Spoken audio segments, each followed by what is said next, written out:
And good evening everyone, welcome back at our YouTube channel Nitin coaching classes. कैसे हैं guys आप सब लोग? उम्मीद करता हूँ कि सब लोग बढ़िया होंगे, फर्स्ट क्लास होंगे और आपकी स्टडीज भी ऑसम चल रही होंगी। First of all guys I am really sorry, video late upload हुई, उसके कारण आप लोगों को बहुत वेट करना पड़ा। आई am really sorry for that. कुछ पर्सनल रीजंस की वजह से वीडियो लेट हुई। मैं जानता हूँ कि स्टूडेंट्स काफी बेसब्री से वीडियो का इंतजार कर रहे थे। आप सब लोगों के इंतजार करने के लिए आप सब लोगों को धन्यवाद, thank you so much guys. अब ऐसा नहीं होगा, मैं वादा करता हूँ अब रेगुलर वीडियो अपलोड होंगी और आप लोगों की स्टडीज को कंटिन्यू रखा जाएगा। फिलहाल आज मैं लेके आया हूँ आप लोगों के लिए circumference and area of circle का पार्ट थर्ड, जिसके अंदर हम बात करने वाले हैं एरिया ऑफ शेडेड पोर्शन, यानी कि area occupied by shaded portion, छायांकित भाग का क्षेत्रफल। तो चलिए गाइस बिना देर किए हुए स्टार्ट करते हैं, लेट्स बिगिन द वीडियो। स्वागत एक बार फिर आप लोगों का आपके अपने YouTube channel Nitin coaching classes पर। As you know guys, easy maths मतलब नितिन कोचिंग क्लासेस।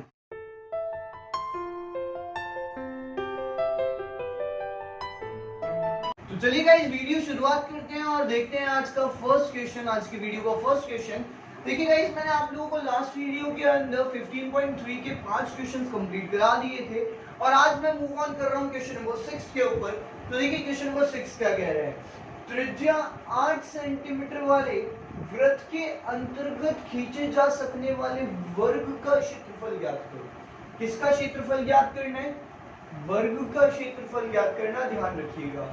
और कहां पे है ये वर्ग? वृत्त के अंतर्गत, यानी कि एक वृत्त है, कितनी सेंटीमीटर त्रिज्या का? 8 सेंटीमीटर त्रिज्या का एक वृत्त है और उसके अंदर एक वर्ग बना हुआ है। समझिए क्वेश्चन को, कि जो वर्ग है वो किसके अंदर बना हुआ है? एक वृत्त, यानी कि एक सर्कल के अंदर। जो वृत्त है, जो सर्कल है, वो कितनी त्रिज्या का है? 8 सेंटीमीटर त्रिज्या का है और उसके अंदर एक वर्ग बना हुआ है, उसका क्षेत्रफल आपको ज्ञात करना है। इंग्लिश में पढ़े तो find the area of square inscribe in a circle of radius 8 centimetre. Find the area of square, square का एरिया आपको निकालना है।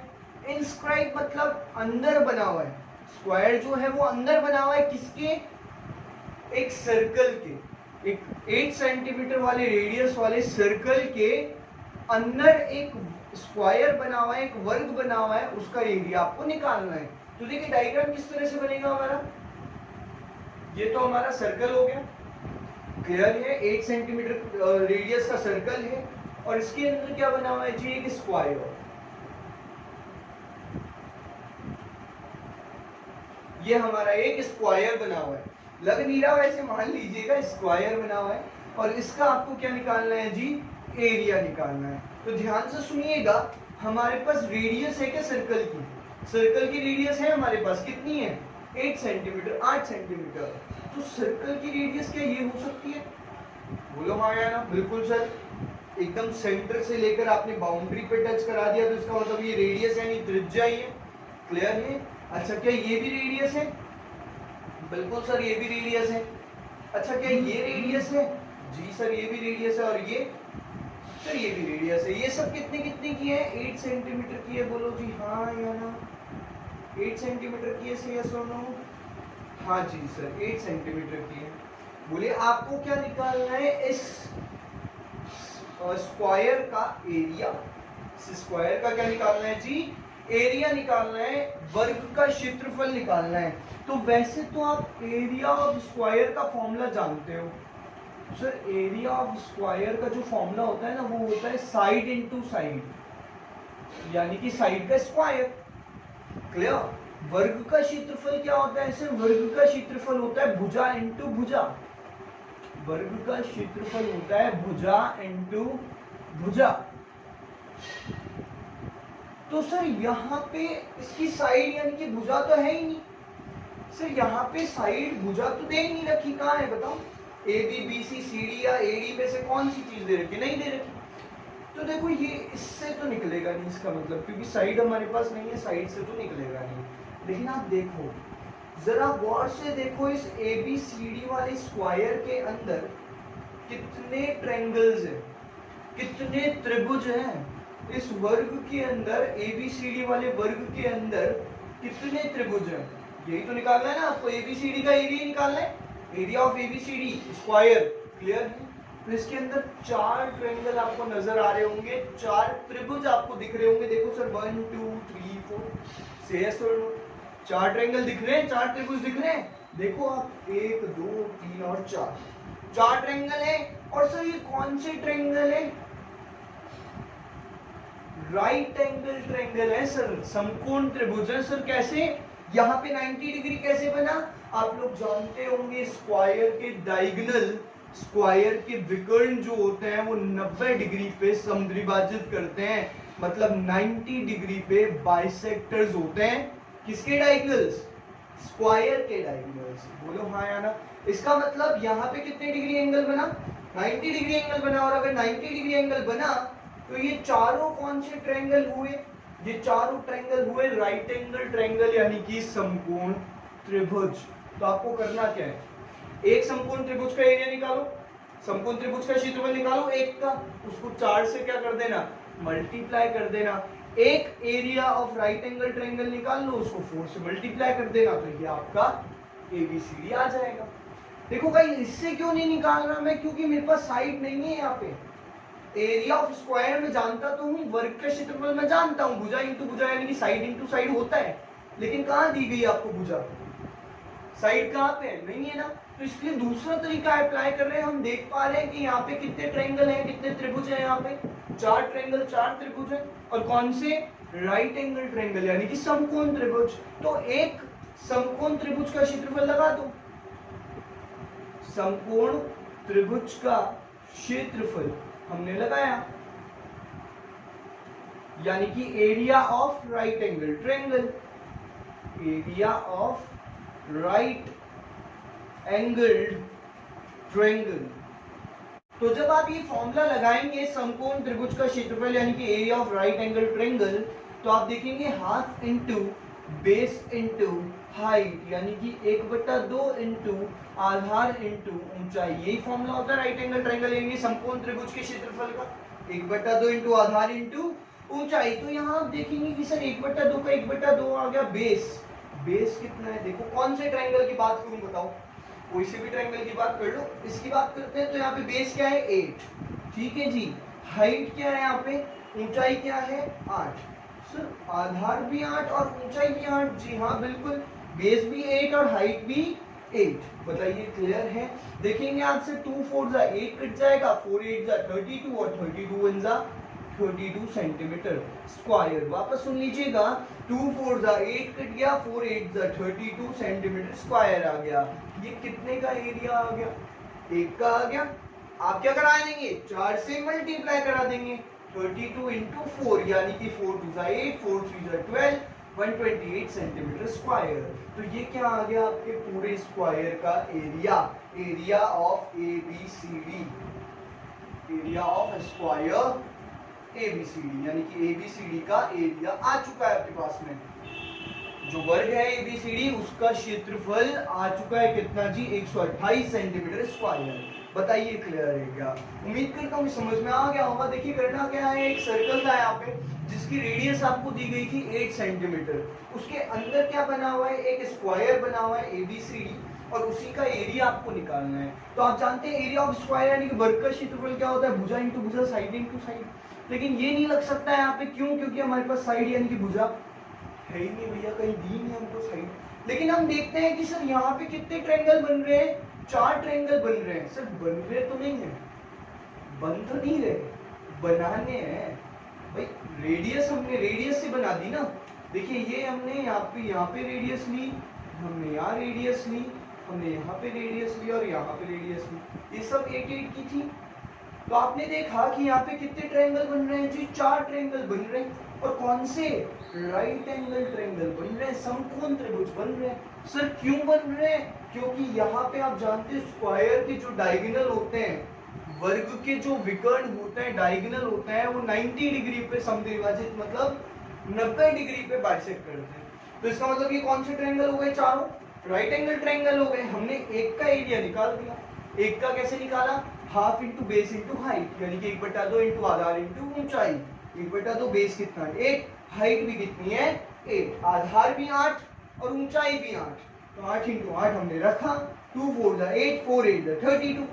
हमने एक का एरिया निकाल लिया, अब 4 का एरिया निकालने के लिए क्या करेंगे, 4 से मल्टीप्लाई कर देंगे। जैसे ही हमने 4 से मल्टीप्लाई किया वैसे ही एबीसीडी का एरिया आगे निकल के 128 यानी कि 128 सेंटीमीटर स्क्वायर। होप सो कि ये क्वेश्चन आपको समझ में आया होगा, अच्छी तरह से आप इसको प्रैक्टिस कर लेंगे। अब फिर भी नहीं आए तो आप मेरे से कमेंट सेक्शन में जाके पूछ सकते हैं, कोई इशू नहीं है उसके अंदर। फिलहाल हम बात करेंगे क्वेश्चन नंबर 8। तो देखिए हमारा क्वेश्चन नंबर 8 क्या कह रहा है, ध्यान दीजिएगा। दी गई आकृति में AB व्यास है, AB जो है वो डायामीटर है हमारा, AB जो है वो डायामीटर है, व्यास है। AC 6 सेंटीमीटर है, AC जो दे रखा है ये AC जो त्रिभुज है, ABC जो त्रिभुज है उसमें AC कितना दिया हुआ है, 6 सेंटीमीटर का दिया हुआ है। BC कितना है, 8 सेंटीमीटर, ये हमको दिया हुआ है, BC 8 सेंटीमीटर है। तो छायांकित भाग का क्षेत्रफल ज्ञात करो। बस केवल इतना सा दिया गया कि AB एक व्यास है, AC 6 का, BC 8 का, क्या ज्ञात करना है, छायांकित भाग का क्षेत्रफल ज्ञात करना है। इंग्लिश में पढ़िए, in this given figure AB is diameter, AB एक डायमीटर है, AC 6 है, BC 8 है। Then find out the shaded portion, ये आपको छायांकित भाग शेडेड पोर्शन निकालना है। तो आपके सबके दिमाग में एक चीज तो क्लिक हो गई होगी कि sir area of shaded portion कैसे आएगा। एरिया ऑफ सर्कल में से, इस सर्कल में से इस ट्रायंगल को क्या कर दो सर, माइनस कर दो, हटा दो, तो क्या आ जाएगा, एरिया ऑफ शेडेड पोर्शन आ जाएगा। बताइए क्लियर है क्या। वापस सुनिएगा क्या बात कर रहा हूं। अगर आपको ये शेडेड पोर्शन चाहिए, जो छायांकित भाग है, ये शेडेड पोर्शन अगर आपको चाहिए तो आप क्या करोगे, कॉमन सेंस लगाओ यार। ये आपको ये चीज चाहिए है ना, छायांकित भाग आपको चाहिए, शेडेड पोर्शन आपको चाहिए। तो आप एक काम करो कि इस पूरे सर्कल में से ये ट्रायंगल क्या कर दो, हटा दो, तो बचेगा क्या, एरिया ऑफ शेडेड पोर्शन। यानी सिंपल सी बात है, एरिया ऑफ शेडेड पोर्शन का फॉर्मूला क्लियर होगा। Area of shaded portion is equals to area of circle minus area of triangle. यानी कि छायांकित भाग का क्षेत्रफल का फॉर्मूला क्लियर होना चाहिए जी। कैसे निकलेगा छायांकित भाग का क्षेत्रफल, छायांकित भाग का क्षेत्रफल बराबर वृत्त का क्षेत्रफल माइनस त्रिभुज का क्षेत्रफल। बताइए हाँ या ना। आप सर्कल में से ट्रायंगल को क्या कर रहे हैं जी, माइनस कर रहे हैं। सर्कल में से ट्रायंगल माइनस हो रहा है, वृत्त में से त्रिभुज को क्या कर रहे हैं आप लोग, माइनस कर रहे हैं, हटा रहे हैं। तो आप लोग जानते हैं एरिया ऑफ सर्कल यानी कि वृत्त का क्षेत्रफल होता है पाई आर स्क्वायर। और sir area of triangle, sir triangle कौन सा है ये, देखो सर 90 डिग्री का एंगल है, 90 डिग्री का कोण है, इसका मतलब कौन सा ट्रायंगल हुआ, राइट एंगल ट्रायंगल हुआ, समकोण त्रिभुज हुआ। और समकोण त्रिभुज का क्षेत्रफल तो आप लोग जानते ही होंगे, half into base into height. बताइए जी क्लियर है क्या, 1/2 इंटू आधार इंटू ऊंचाई। क्लियर है।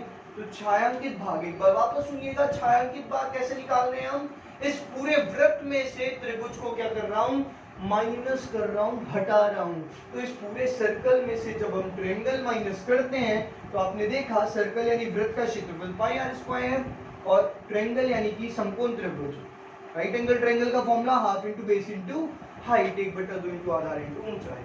तो अब आप देखोगे कि सर पाई की वैल्यू 22/7 तो ठीक है, 22/7 आ गया पाई की वैल्यू, लेकिन सर रेडियस कहाँ है, त्रिज्या कहाँ पे दी, जब आपको व्यास ही नहीं दिया गया, ए भी दिया गया क्या कहीं आपको, या कहीं रेडियस की बात की गई, त्रिज्या की बात की गई कहीं पूरे क्वेश्चन में, नहीं की गई। वहां तो केवल हमें AC दिया हुआ है, BC दिया हुआ है बस। सर त्रिज्या कहाँ से आएगी, फिर रेडियस कहाँ से आएगी, दिक्कत पड़ गई। तो स्वयं से सुनना, जब हमारे पास व्यास ही नहीं है तो त्रिज्या तो नहीं निकाल सकते हैं। लेकिन जब आप ABC को देखोगे ढंग से तो ये एक समकोण त्रिभुज है, बोलो हाँ या ना। ABC एक समकोण त्रिभुज है, ABC एक राइट एंगल ट्रायंगल है, बोलो हाँ या ना। क्लियर है। तो आप लोग जानते हो राइट एंगल ट्रायंगल में हाइपोटेन्यूस का फॉर्मूला, हाइपोटेन्यूस का क्या फॉर्मूला होता है, P square plus B square under root. जिसको नहीं पता हो उसको बता दूं कि एक राइट एंगल ट्रायंगल एक समकोण त्रिभुज में हाइपोटेन्यूस का यानी कि कर्ण का फॉर्मूला होता है एक P square plus B square perpendicular square plus base square under root, यानी कि कर्ण का फॉर्मूला होता है लंब स्क्वायर प्लस आधार स्क्वायर अंडर रूट। वो भी क्लियर है? तो आप यहाँ पे नोटिस करो सर हाइपोटेन्यूस कौन सा होता है? 90 डिग्री के ठीक सामने वाला, 90 डिग्री ये इसके ठीक सामने वाला ये कौन होगा? AB। AB कौन होगा? हाइपोटेन्यूस होगा। बताइए जी हाँ या ना। परपेंडिकुलर कौन होगा? इनमें से एक परपेंडिकुलर और एक बेस मान लो, यानी कि एक लंब और एक आधार। आपकी इच्छा है वो कौन सा मानना है। तो हम लंब किसको मान लेते हैं? 6 को मान लेते हैं, 6 का स्क्वायर। परपेंडिकुलर हमने 6 को मान लिया, बेस हम 8 को मान लेते हैं, 8 का स्क्वायर। तो ध्यान से सुनिएगा, 6 का स्क्वायर 36, 8 का स्क्वायर 64, 36 और 64 100, और 100 का रूट कितना होता है जी? 10 होता है, यानी कि AB कितना निकल के आ गया? 10 आ गया पूरा AB। बोलिए हाँ या ना। हमने राइट एंगल ट्रायंगल यानी कि समकोण त्रिभुज की मदद से क्या निकाल दिया? हमने AB निकाल दिया। अब AB आपको पता है AB क्या था?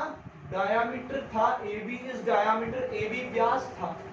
अगर AB डायामीटर है, AB व्यास है, तो रेडियस कितनी हो जाएगी?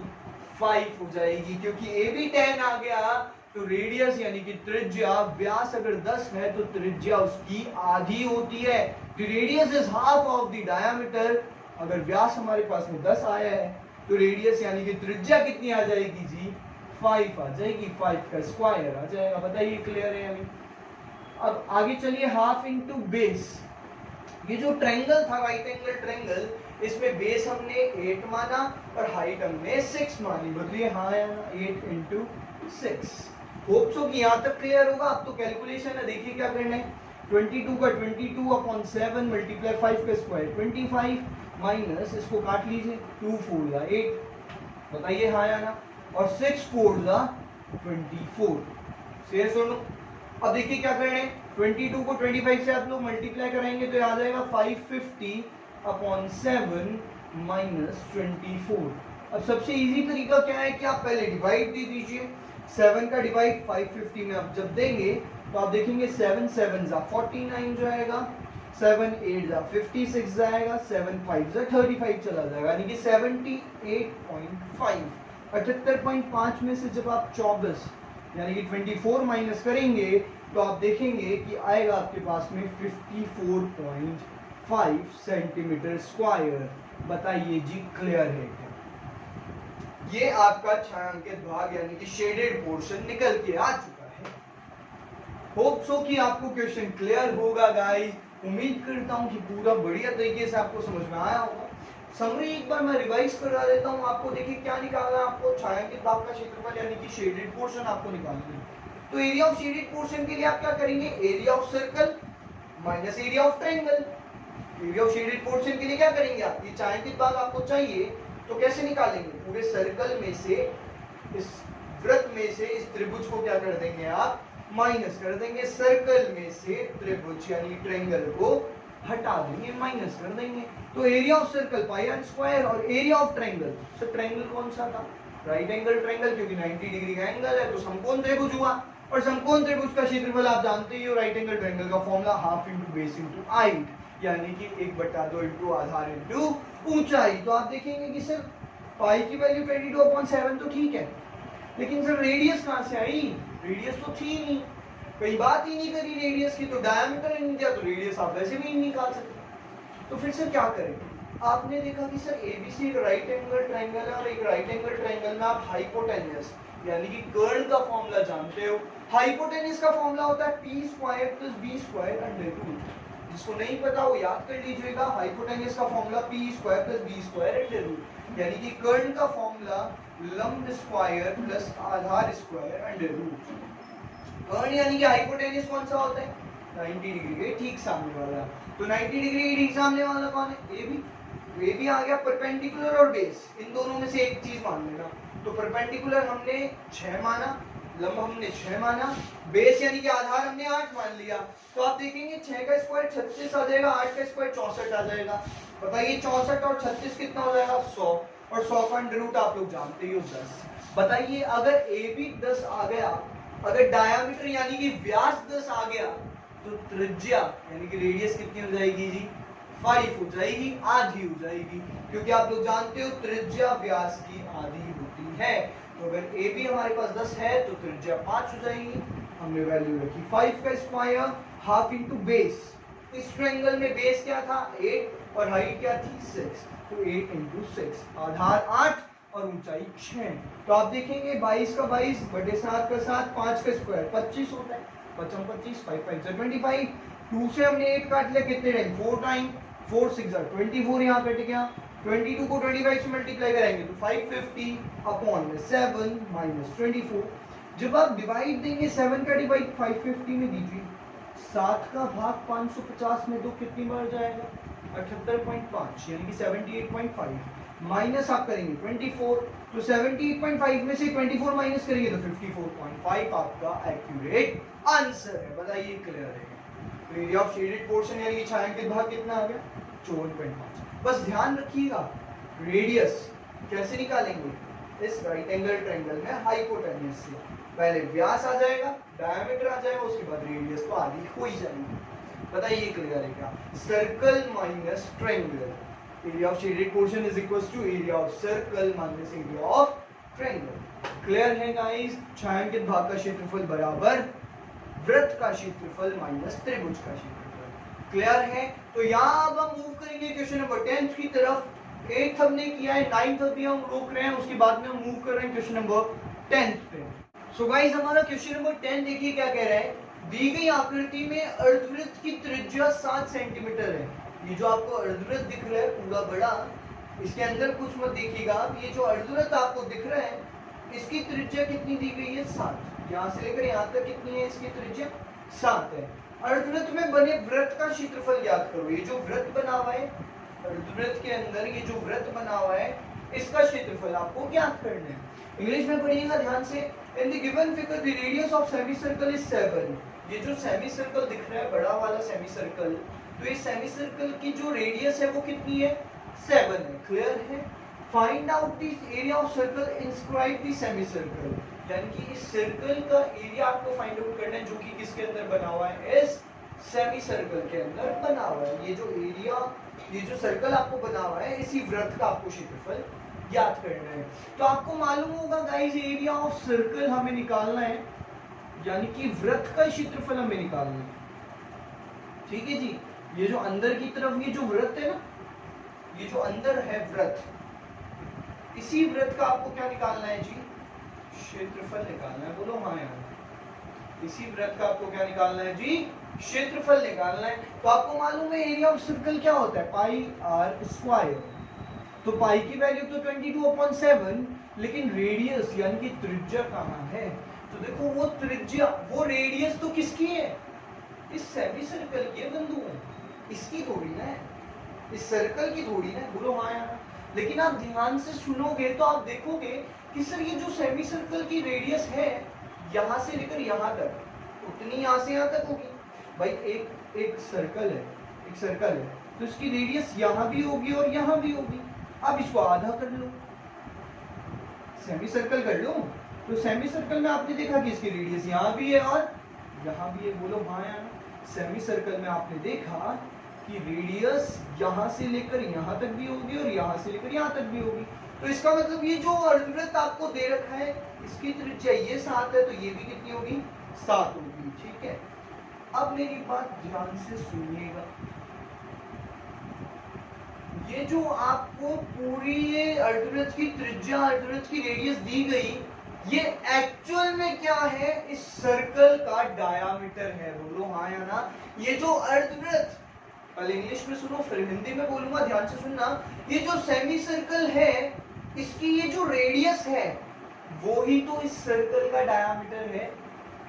एक्चुअल में ध्यान से देखोगे आप तो आप पाओगे कि इस सेमी सर्कल की ये जो रेडियस है, ये तो सेमी सर्कल की रेडियस हुई, लेकिन ये सर्कल के लिए क्या है, डायामीटर है।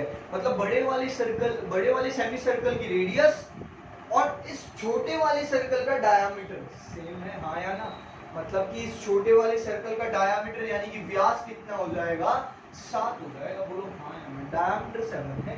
हिंदी में सुनिएगा, हिंदी में बात करूं तो ये जो अर्धवृत्त है ना गाइस, ये अर्धवृत्त की ये जो त्रिज्या है, अर्धवृत्त की ये जो त्रिज्या है वो ही तो इस वृत्त का क्या है, व्यास है पूरा।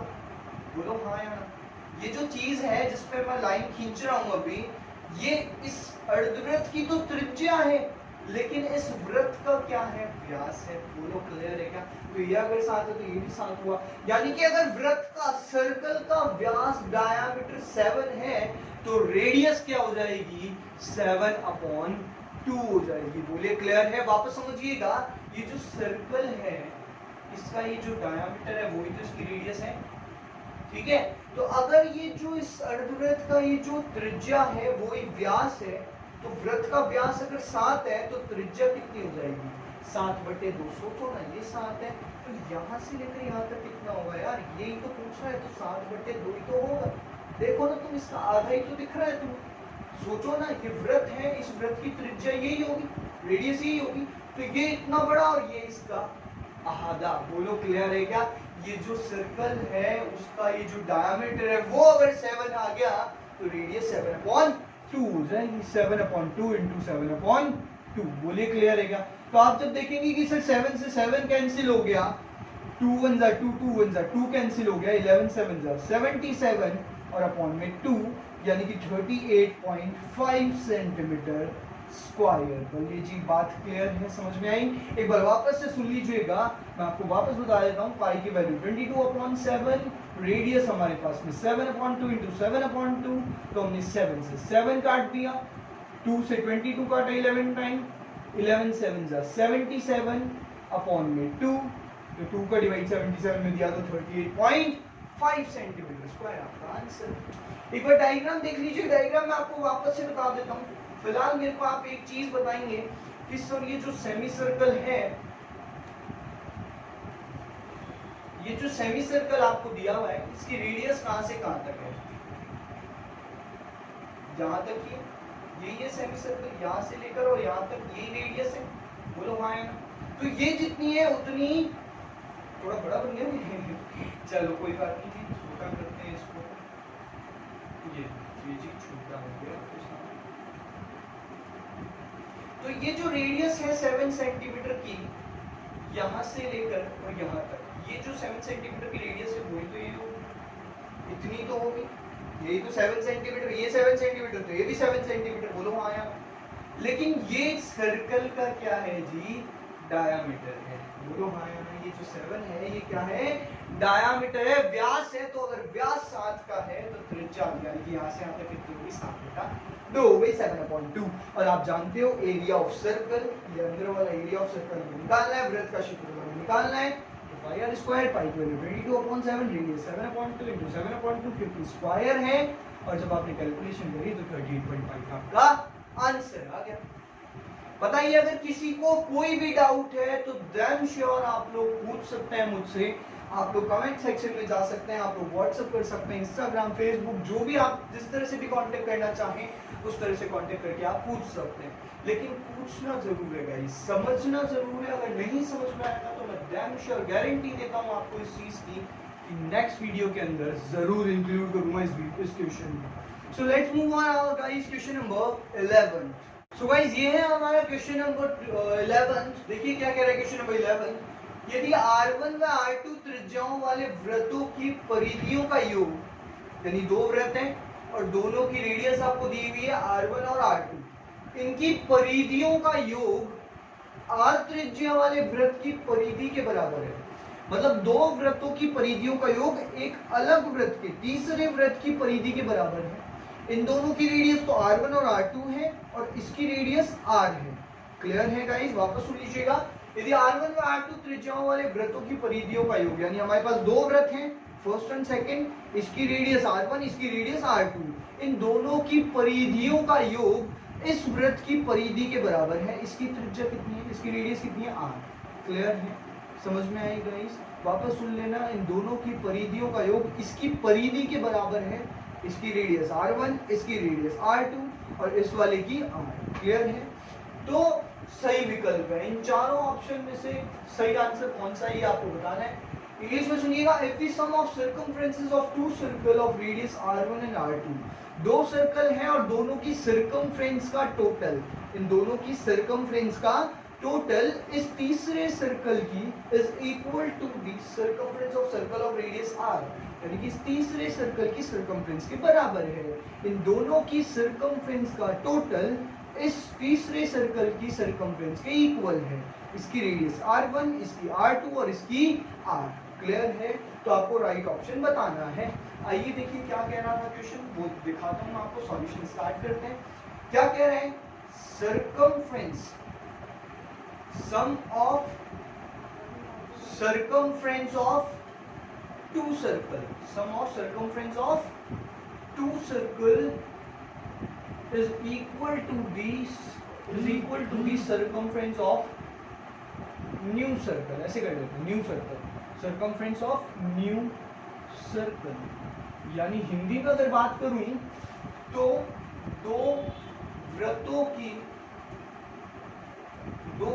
की परिधियों का योग, दो वृत्तों की परिधियों का योग बराबर है नए वृत्त की परिधि के, नए वृत्त की परिधि के। तो ध्यान से सुनिएगा, circumference of circle, circumference of circle क्या होती है? 2 पाई r होती है। आपको सबको पता है, यहाँ पे दो सर्कल हैं इसलिए 2 पाई r1 और 2 पाई r2। बोलो क्लियर है क्या? से यस और नो, सबको समझ आ रहा होगा कि दो वृत्त हैं इसलिए 2 pi r1 plus 2 pi r2, दोनों की परिधियों का योग, दोनों के सर्कमफ्रेंस का टोटल इक्वल है इसकी सर्कमफ्रेंस यानी इसकी परिधि की। इसकी परिधि 2 पाई r। बताओ हाँ या क्लियर है गाइस? यहाँ से क्या कॉमन आ रहा है? कॉमन बता सकते हो? 2 पाई कॉमन आ रहा है। देखो r मत ले लेना क्योंकि यहाँ r1 है यहाँ r2 है, अलग अलग है। सेम चीज ही तो आएगी कॉमन। तो यहाँ पे सेम चीज क्या है? 2 पाई। 2 पाई जब हमने कॉमन लिया तो यहाँ तो बचेगा r1 और यहाँ पे बचेगा r2। इस इक्वल में हमने देखा 2 पाई r, तो हमने देखा सर 2 पाई से 2 पाई क्या हो जाएगा? कैंसिल हो जाएगा। तो सर क्या बचा? r is equals to r1 plus r2। बताइए आपका ऑप्शन है क्या ये कहीं पे? जी हाँ सर, ये रहा option, r equals to r1 plus r2, यानी कि फर्स्ट हमारा सही ऑप्शन है। बताइए क्लियर है क्या? वापस सुन लीजिएगा, इन दोनों सर्कमफ्रेंस के टोटल इस सर्कमफ्रेंस के इक्वल है, मतलब दोनों इन दोनों वृत्तों की परिधियों का योग इस वाली परिधि के बराबर है। दो वृत्तों की परिधियों का योग नए वृत्त की परिधि के बराबर है। Sum of circumference of two circle is equal to circumference of new circle. तो दोनों सर्कल की दोनों वृत्तों की हमने परिधियां ली, 2 pi r1 plus 2 pi r2 equal to नए वृत्त की परिधि यानी कि न्यू सर्कल की सर्कमफ्रेंस हमने ली 2 पाई r। यहाँ से 2 पाई कॉमन लिया तो बचा क्या अंदर? r1 plus r2। इधर 2 पाई से 2 पाई कैंसिल हुआ तो सही option r equals to r1 plus r2, जो कि हमारा फर्स्ट ऑप्शन है। बताइए क्लियर है क्या? अब उम्मीद करता हूं कि आपको ये जो 4 क्वेश्चन मैंने पढ़ाए वो आपको अच्छे से समझ में आए होंगे। डेफिनेटली आप क्वेश्चंस मुझसे करेंगे इन कमेंट सेक्शन और इंस्टाग्राम, फेसबुक और व्हाट्सएप, जैसे आप कांटेक्ट करना चाहो। फिलहाल जो क्वेश्चन नंबर 12 है वो सेम है क्वेश्चन नंबर फर्स्ट के। मैं आपको 15.3 का क्वेश्चन नंबर फर्स्ट पढ़ा चुका हूं, जिसके अंदर जो कि सेम है बिल्कुल as it is question number 12 के। तो आप लोगों क्वेश्चन चेकआउट कीजिएगा एक बार। फिलहाल आज की वीडियो में इतना ही गाइस। वापस उम्मीद करता हूं कि आप सब लोग इन क्वेश्चंस की प्रैक्टिस करेंगे और मुझे डेफिनेटली कांटेक्ट करेंगे। कमेंट सेक्शन में जरूर कमेंट करके बताइएगा कि आपने ये वीडियो देखी है नहीं देखी। कल एक स्पेशल वीडियो होने वाली है गाइस। कल जैसा कि आप सबको मालूम है, मैं आपको कल ही बताऊंगा। आज सरप्राइज जो है वो सबके सामने नहीं लाएंगे, लेकिन कल की जो वीडियो वो बहुत स्पेशल होने वाली है गाइस। तो कल देखना मत भूलिएगा at evening 5 o'clock। So thank you so much guys आज के लिए। Till then take care, bye bye, और अपना ध्यान रखिएगा गाइस। Stay safe.